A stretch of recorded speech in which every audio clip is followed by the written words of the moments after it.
topic this morning is a personal assessment, what it takes to become an entrepreneur, and lessons learned. And you all know people who started businesses and it hasn't gone very well, probably because they violated some principles, hasn't been. Well, Kent, who is our speaker this morning, has extensive experience. You probably all read his extensive resume. And Kent was for a number of years the president and co-founder of Alexander Hutton Capital, $100 million venture capital firm. And now he is co-founder and managing director of A. Johnson Business Resolutions, which is a very interesting company. There's nothing like it in the Northwest. And Kent has, from his resume, just to pull off a couple things, started the School for Entrepreneurs at Entrepreneurship at Seattle University in honor of his father. And spent 10 years on the board of trustees at Seattle University. And Kent and I were in a small group studying Christian principles in business for a couple years. And I was really impressed by Kent's heart to serve. He really has a servant's heart, does a tremendous job mentoring people, particularly in the field of entrepreneurship. So Kent, we're looking forward to hearing from you this morning.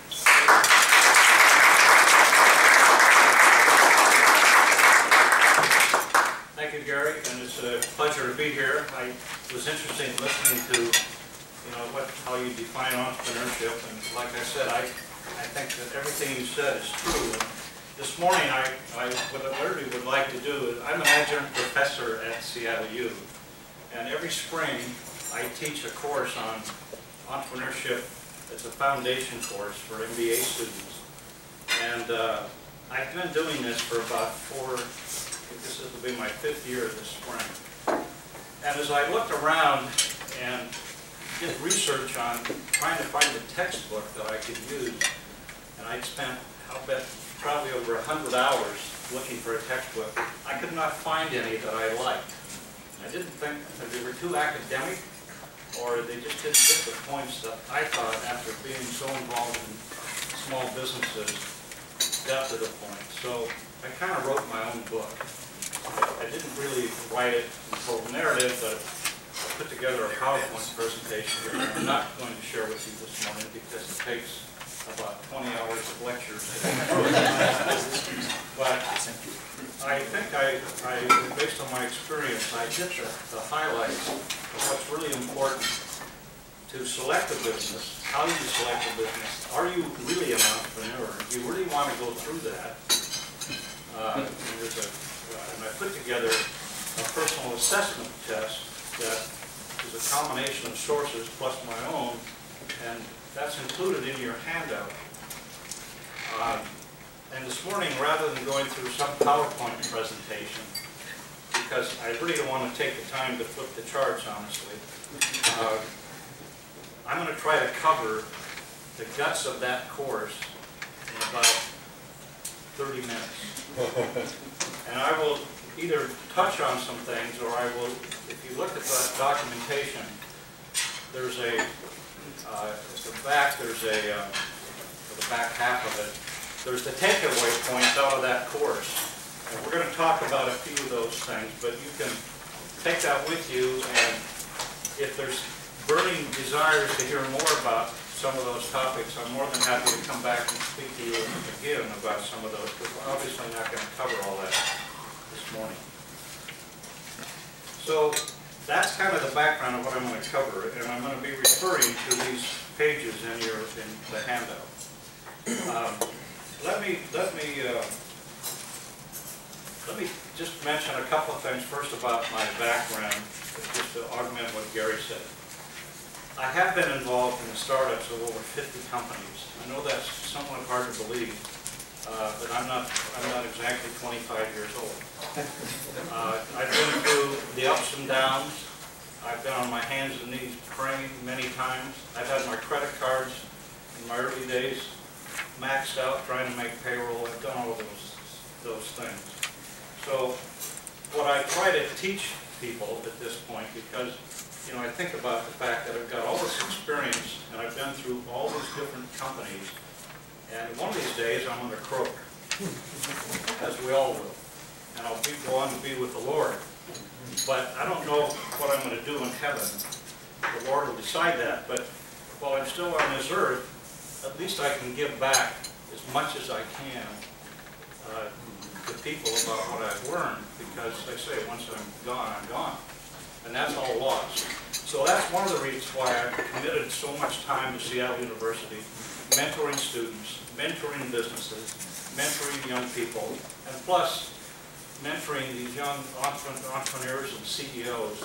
It's very stimulating, and it keeps me excited, and that's important for me personally. Out of the 50-some startups, let me just tell you the good news and the bad news. The good news is I've had one really successful, very successful company, F5 Network. It's now worth, I think, 8 or 10 billion. We started that company, and I wouldn't have given you a foot nickel for that company for the first 2 years. It was an absolute disaster. We fired the CEO, founders. There were shareholder lawsuits between the founders. And it just shows you that out of some bad could come some good. That company, we turned it around. We hired one key person, sales vice president, that made a huge difference. And that company, we went on, took it public in the dot-com bubble time. And it hit the stock went, the original investors had put in $25,000 in that company. 3.5 years later, ended up with $9 million. 300 times or more on their money. And the interesting little story of that is one of the people I had invest in it was my dentist. And I got a call from him after it was up, the stock had gone up to about $150. He said, Ken, you're my savior. I want you to know that I just cashed out. I got $8 million, and this has changed my life. And he said, I just can't thank you enough. But by the way, you need to get a new dentist. He now lives in Sun Valley and enjoying life, and he has for the last 10, 15 years. That's the good news. The bad news is that over half those companies don't even exist today. They've gone out of business. We've had probably 10 that I'd say that returned the money, the investment, and we made some money, maybe 2 or 3 times on our money. But there's a slug of those in between that I refer to as the walking dead. They're not so bad that you can't kill them, but they're not good enough. They're probably never going to go anywhere. And so they just kind of go on. And that's one of the outcomes of being in the venture capital business, is that you have to figure out what to do with those companies. And it isn't always pleasant.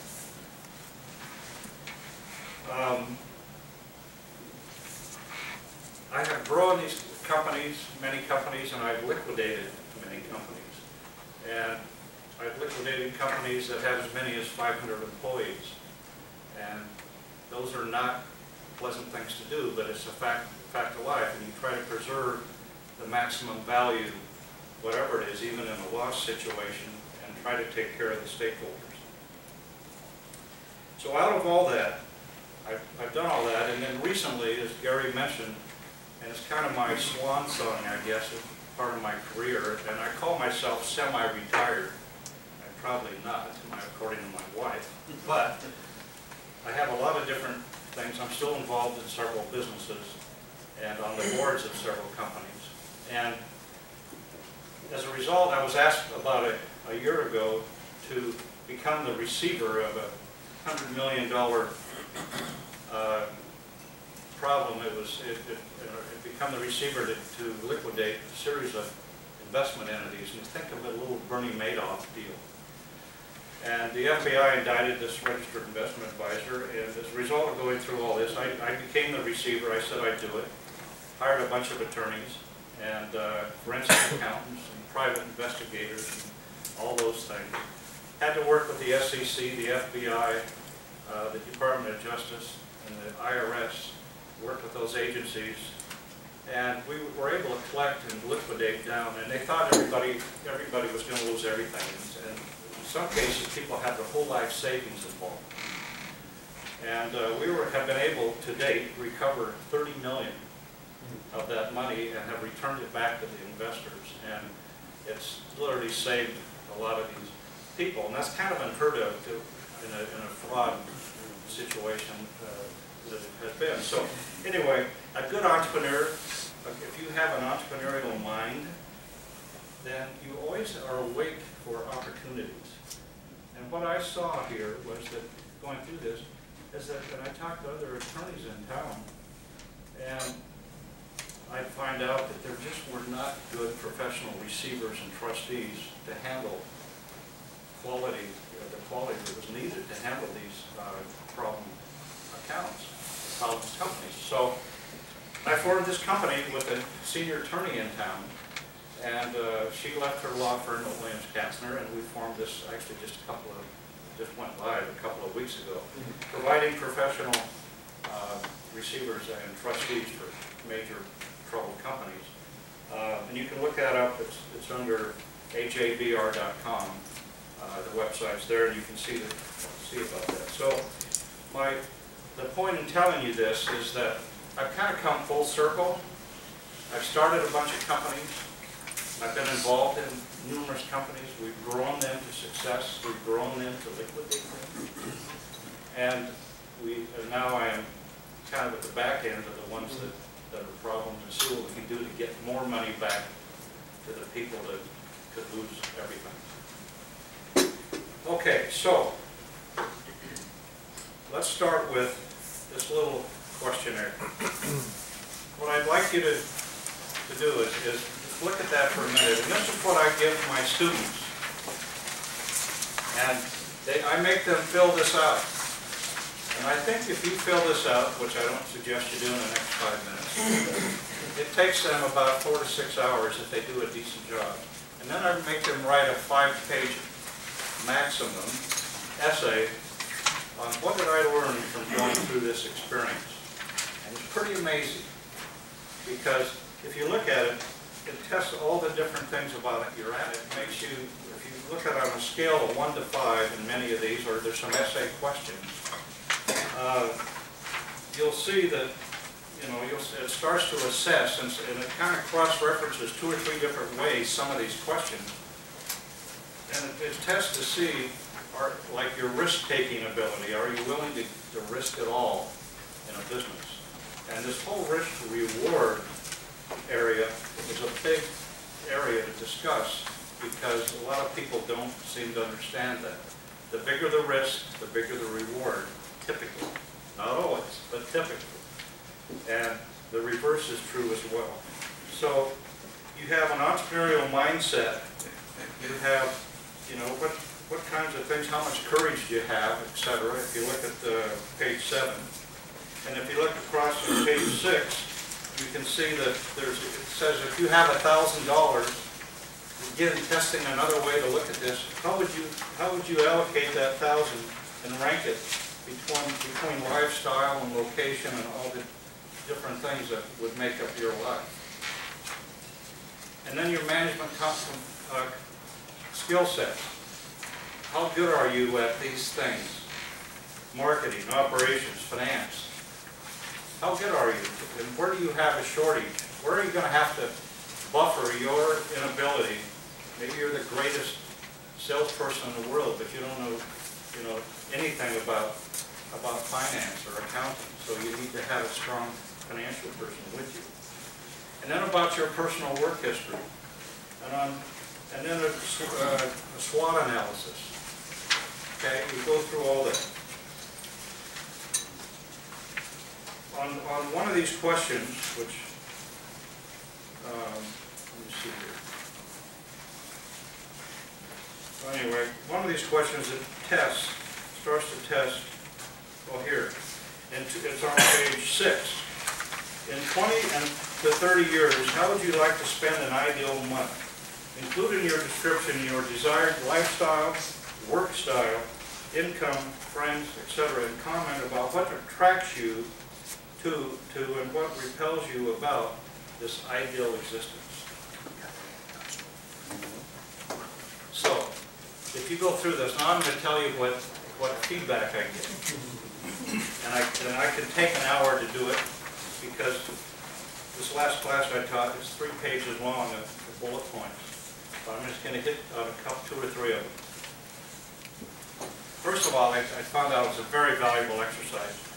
1/3 of the people, and these classes are usually 35 to 40 MBA students. These MBA students are not too unlike yourselves. So most of the average age is 30 to 35 years old.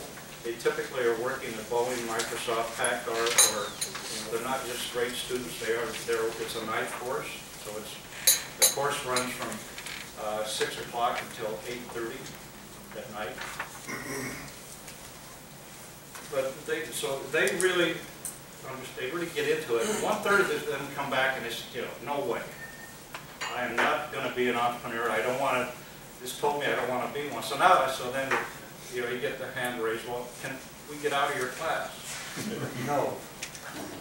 Because by the time you get out of the class, half of you are going to change your mind, and the other half are going to be really commit to the fact that you do not want to be an entrepreneur.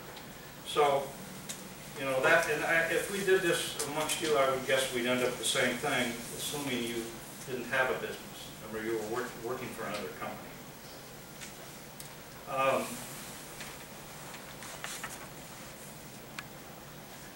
This question about 20 to 30 years, where do you want to be? Very interesting. I had that question this last year. I didn't have it before. Everyone seemed to want to achieve the American dream.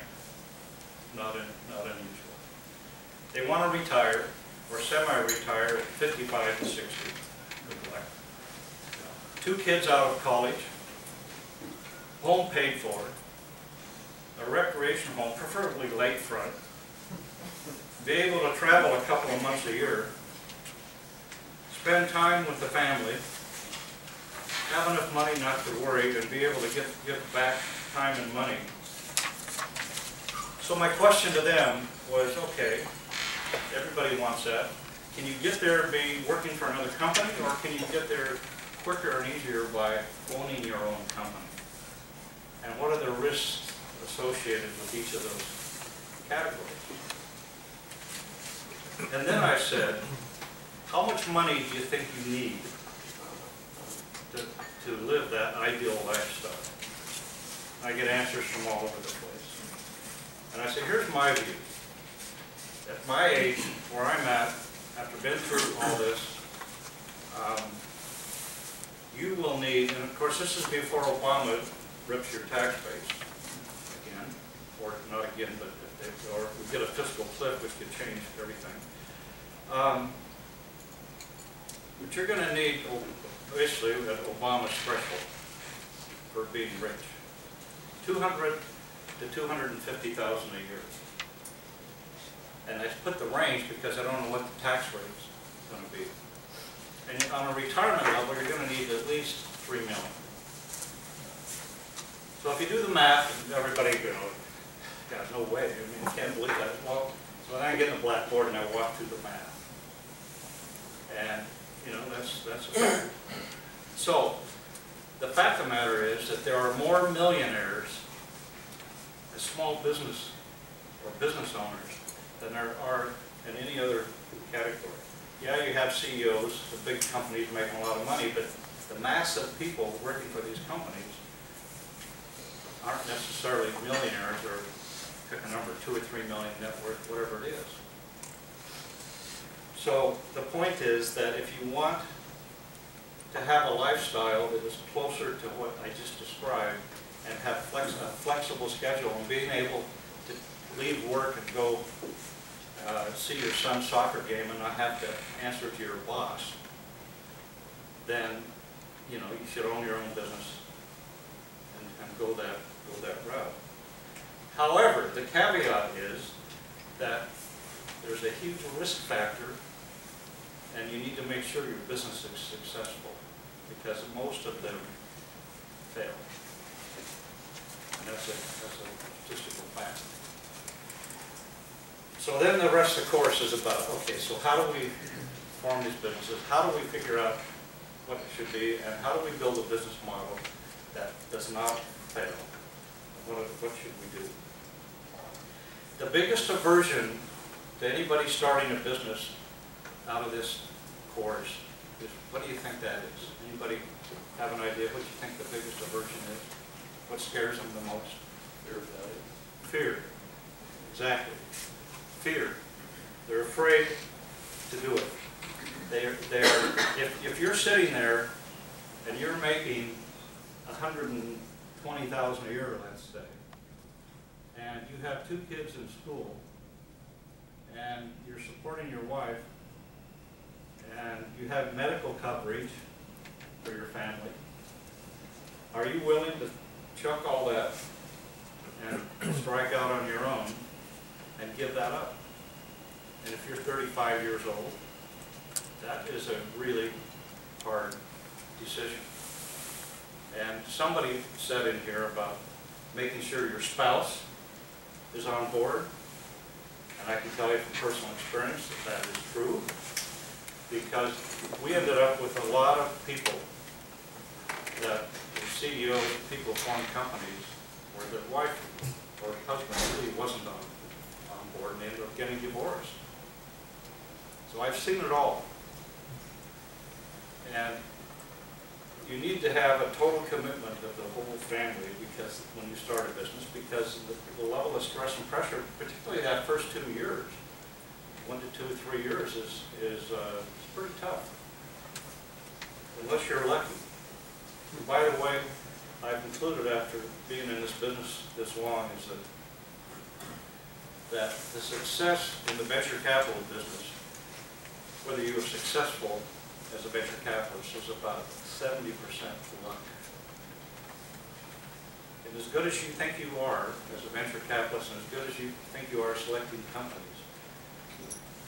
luck is still the biggest factor. So, you know, luck and lots of prayer. Prayer does have it.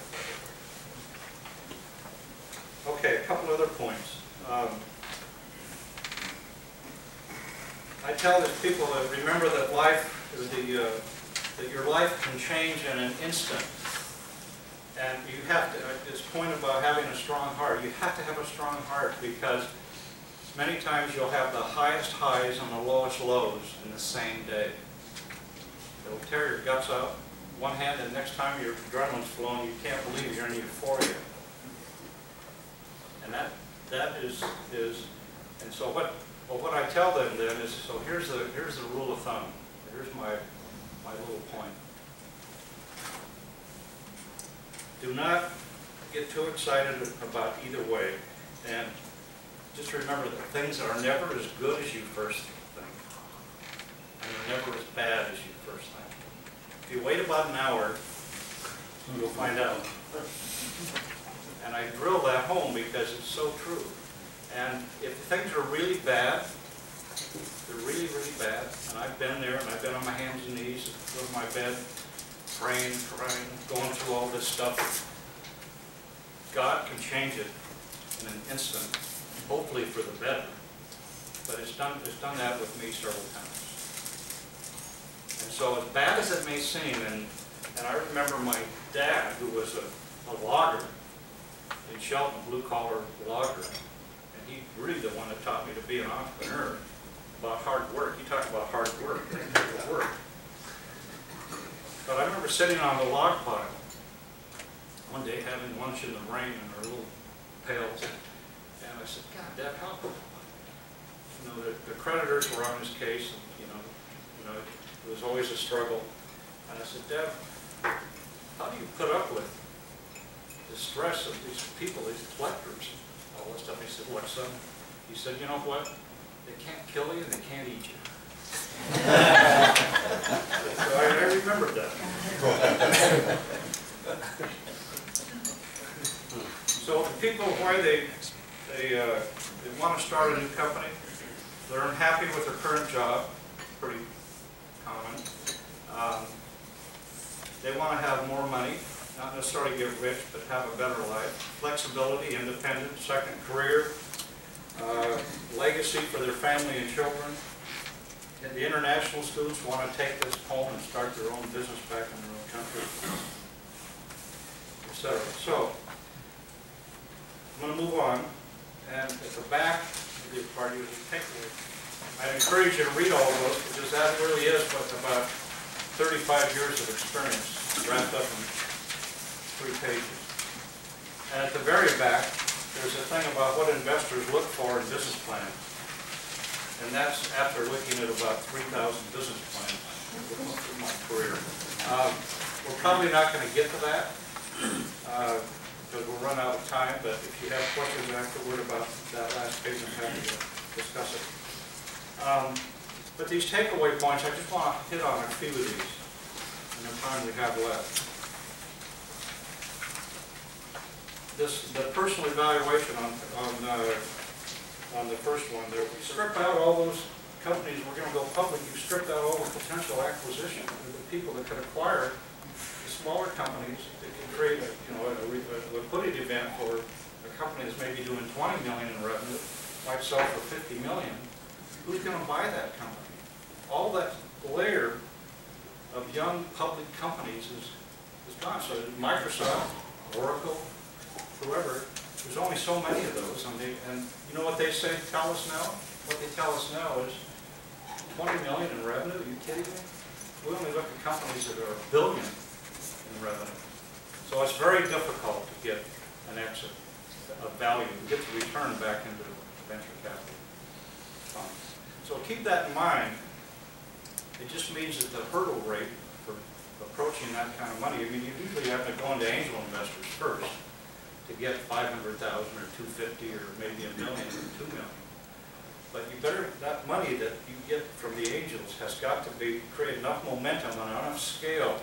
You can convince a venture capitalist you can get to 100 million without a lot more.